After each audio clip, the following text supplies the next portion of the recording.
datang ke desa-desa yang coba dilihat apanya Kak, sampahnya Kak atau apanya? Ada program lingkungannya kah atau oke. tidak? Kemudian Oke. juga ya apakah ada inovasi atau tidak gitu. Yang saya datang ini menarik ya, karena dia menggunakan konsep wakaf ya, wakaf hutan. Kita juga lihat kondisi religiositasnya mereka, kondisi sosial mereka, kondisi budaya mereka seperti apa yang memungkinkan suatu desa itu mengembangkan inovasi lingkungan di daerahnya, sementara yang lain tidak.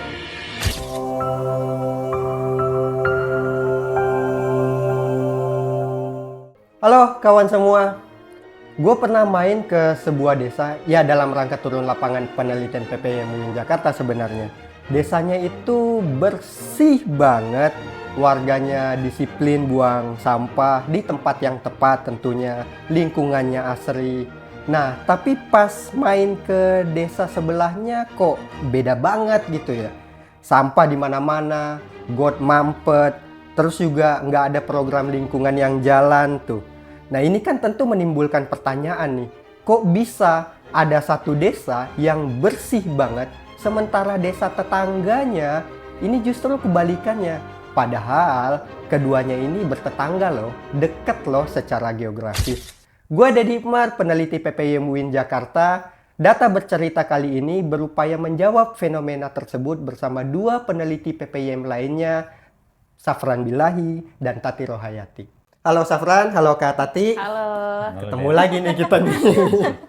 Iya. Oke, sebelum ngejawab kenapa ada desa yang bisa bersih banget, sementara desa tetangganya enggak, kita mau tahu dulu nih sebagai latar belakang. Boleh dong diceritain latar belakang riset ini kayak gimana? Mungkin Safran dulu deh.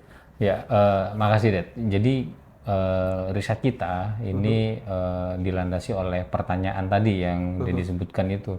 Kenapa di suatu desa, ya komunitas Muslim terutama, itu bisa mengembangkan praktek inovasi lingkungan, sementara di desa yang mungkin jaraknya tidak jauh berbeda dari situ tidak mengembangkan itu. Tadi udah diilustrasikan kan, ada desa yang bersih banget, kemudian di desa sebelahnya sebaliknya gitu kan. Atau di desa yang satu mengembangkan inovasi teknologi yang baik untuk lingkungan, tapi di satu desanya tidak sama, padahal kondisi religius, kondisi sosialnya tidak jauh berbeda dua desa itu. Nah itu berangkat dari pertanyaan itulah muncul riset ini. Gitu. Kita turun ke desa-desa langsung berinteraksi dengan masyarakat di pedesaan, dan kita ya ingin merumuskan apa sih yang membuat dua desa yang kondisi sosial dan religiusnya hampir sama, tapi punya output dalam inovasi lingkungan yang berbeda. Oke, jadi turun ke desa-desa ini. Ada berapa wilayah nih semuanya nih? Mungkin Kak Tati nih. Mungkin boleh dijelasin teknis pengumpulan datanya dulu nih, Kak. Baik, jadi studi inovasi akar rumput ini kita laksanakan di 7 wilayah Mas, 7 provinsi. Oke. Nah itu untuk desanya itu ada 16 desa, komunitas muslim di tingkat desa gitu ya. Nah di sana kita peneliti itu turun lapangan, kemudian juga observasi, tentunya kita melakukan wawancara mendalam ya, in-depth interview gitu ya. Kemudian juga observasi dan melakukan wawancara gitu ya dengan para pimpinan di sana, kemudian penggerak-penggerak untuk isu lingkungannya gitu ya, inisiator lokalnya gitu ya, dan terakhir juga kita melakukan studi dokumen, Mas. Oh oke, jadi datang ke desa-desa yang coba dilihat apanya Kak, sampahnya Kak atau apanya?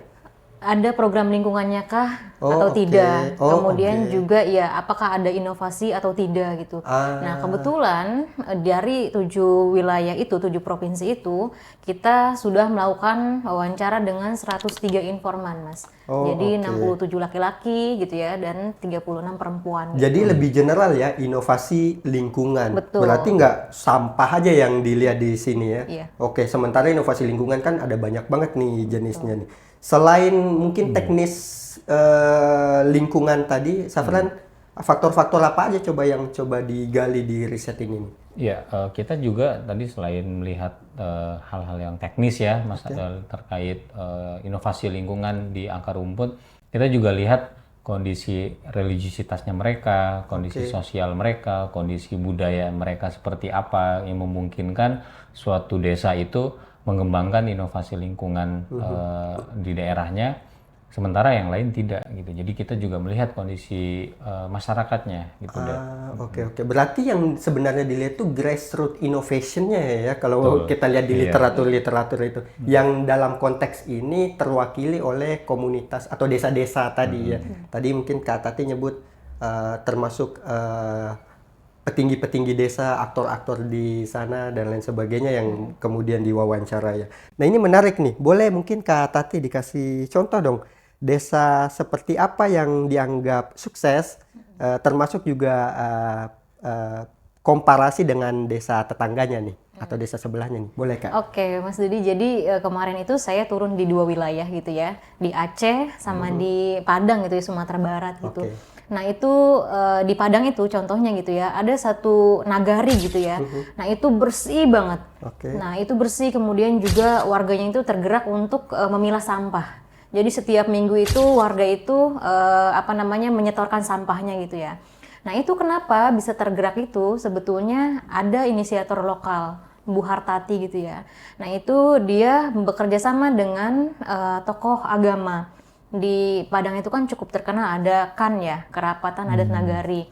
Itu apa itu? Kerapatan Adat Nagari itu di dalam satu lembaga khusus keorganisasi keagamaan. Di dalamnya itu ada tokoh agama, kemudian ada Bundo Kanduang gitu ya, kemudian ada Cadia Pandai, itu kayak Benar. Itu apa itu? Itu kayak tokoh-tokohnya ya? Tokoh intelektual. Kemudian juga ada tadi Bundo Kanduang gitu ya. Nah itu Bu Hartati itu mencoba berjejaring dengan Kerapatan Adat Nagari itu untuk mensosialisasikan program pemilahan sampah. Karena Mas Afran gitu ya, di nagari itu gitu ya, itu ada satu danau yang cukup bagus dan terkenal gitu ya, Danau Singkarak gitu ya. Nah itu penghasil ikan bili terbesar di Asia Tenggara. Nah itu mulai punah karena masyarakatnya itu buang sampah ke sungai dan ke danau tersebut.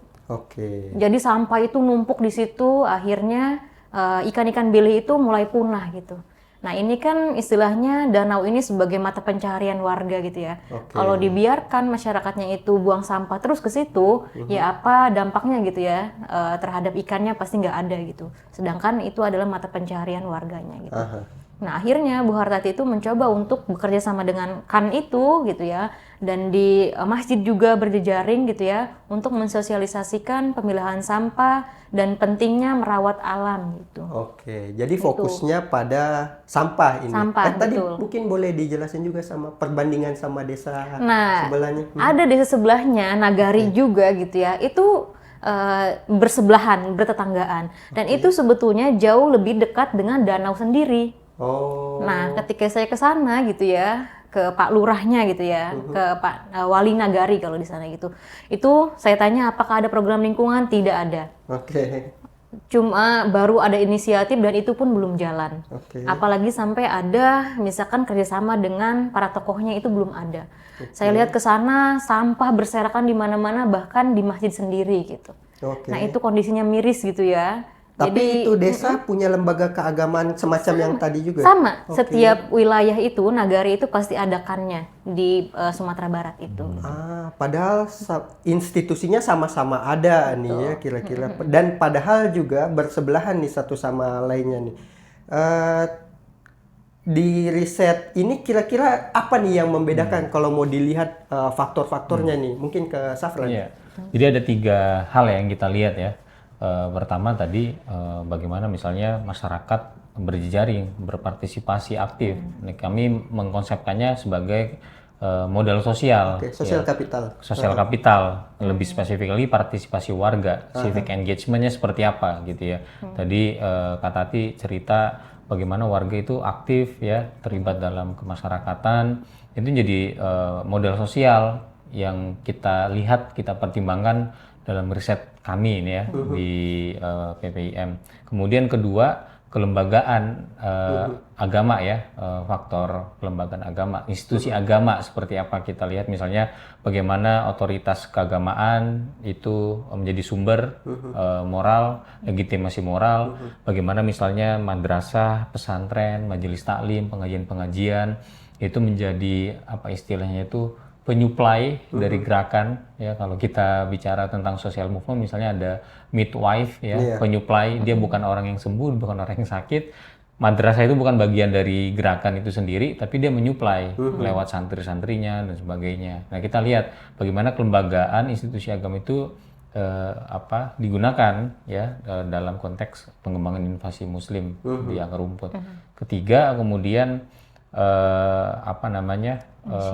inisiator lokal tadi yang disebutkan Kak Tati ya, bagaimana inisiator lokal jadi faktor kunci ya, faktor determinan yang kemudian menjelaskan mengapa desa tertentu mengembangkan inovasi lingkungan sementara yang lain tidak. Kami lihat misalnya di 2 desa punya modal sosial yang kuat, punya partisipasi warga yang kuat, punya institusi agama, tapi tidak diaktifkan oleh inisiator lokalnya. Oh, jadi kalau nggak ada inisiator lokal tadi ya percuma ini sosial kapital yang kuat dan lembaga keagamaan yang kuat, begitu kira-kira? Betul, ya jadi faktor determinan ya di situ ya, berpengaruh sekali faktor inisiator lokal itu. Dan kita melihat di masing-masing desa yang punya inovasi lingkungan itu ada sosok ya, inisiator lokal yang bergerak di situ. Tapi kalau cuma punya, misalkan satu desa cuma punya inisiator lokal yang Safran tadi sebut, inisiator lokal ini bisa dianggap sebagai aktor ya, aktor lingkungan tadi ya kira-kira ya. Tapi nggak punya partisipasi warga yang kuat atau mungkin juga nggak punya lembaga keagamaan yang kuat, masih memungkinkan nggak untuk tumbuh?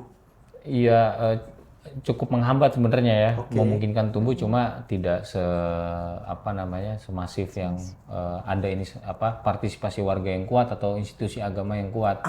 Iya, ada institusi keagamaan di situ. Sementara ini kan yang dilihat adalah lingkungan berbasis agama ya.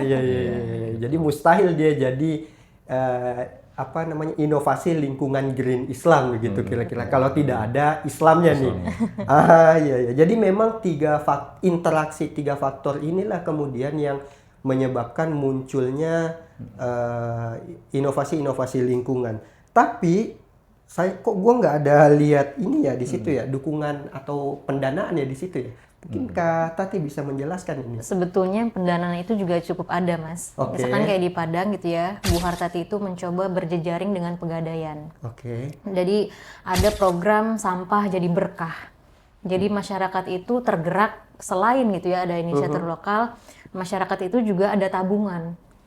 Tabungan, jadi sampah-sampah yang dikumpulkan, kemudian di kilo gitu ya, nah itu akan dicatat, ada buku tabungannya. Dan itu bisa ditukarkan dengan emas. Nah itu, kemudian dari Pegadaian juga sebetulnya ada setiap bulan itu ada dana gitu ya yang diberikan kepada komunitas ini gitu. Nah, Bu Hartati itu cukup banyak sebetulnya mengorganisasi masyarakat gitu ya, karena setiap seminggu itu 2 kali pertemuan gitu ya. Jadi menimbang sampah, masyarakat semuanya berkumpul di rumahnya gitu ya, ada depot sampahnya gitu ya. Nah kemudian dicatat gitu ya, dan setelah itu masyarakat ini juga membuat kerajinan inovasinya itu, Mas. Jadi sampah-sampah bekas botol-botol itu dibuat kerajinan seperti tas gitu. Nah itu tas gitu ya, dan itu kemudian tas-tas hasil inovasi dari sampah tadi gitu ya, sampah organik, anorganik tadi gitu ya, kayak botol-botol dan sebagainya, kemudian diperjualbelikan, dijual gitu ya ke masyarakat luas gitu. Nah itu juga sebetulnya ada pemasukan keuangan gitu ya di dalam organisasi itu gitu. Nah jadi waktu ini sambil cerita, jadi waktu gue turun ke daerah di Lombok itu, salah satu desa di Lombok itu, ini desa tetangganya yang gagal melakukan inovasi. Udah ngeluarin duit banyak. Ini mungkin agak berbeda dengan cerita Kak Tati di mana dukungan dana terlihat nih. Sementara desa yang gue kunjungin ini malah udah ngeluarin duit ratusan juta, tapi ternyata inovasi-inovasi lingkungannya justru banyak yang gagal ini. Nah kalau Safran waktu turun lapangan atau mungkin ngelihat desa-desa lainnya perihal pendanaan ini seperti apa? Ya memang ada sebagian yang seperti itu. Kalau di saya kemarin ada pendanaan memang ya dari luar dari pihak ketiga ya, swasta yang funding ya, dari funding. Tapi yang Bogor yang saya datengin ini menarik ya, karena dia menggunakan konsep wakaf ya, wakaf hutan. Jadi memang ya ada pendanaan tapi dalam bentuk wakaf gitu ya, menyediakan lahan, kemudian lahan itu diisi dengan pohon yang produktif, kemudian bisa dijual ke masyarakat gitu. Tapi aktivitas di sekelilingnya seperti Karang Taruna ya, ada aktor inisiator lokal di situ yang bergerak, salah satunya itu tokoh muda.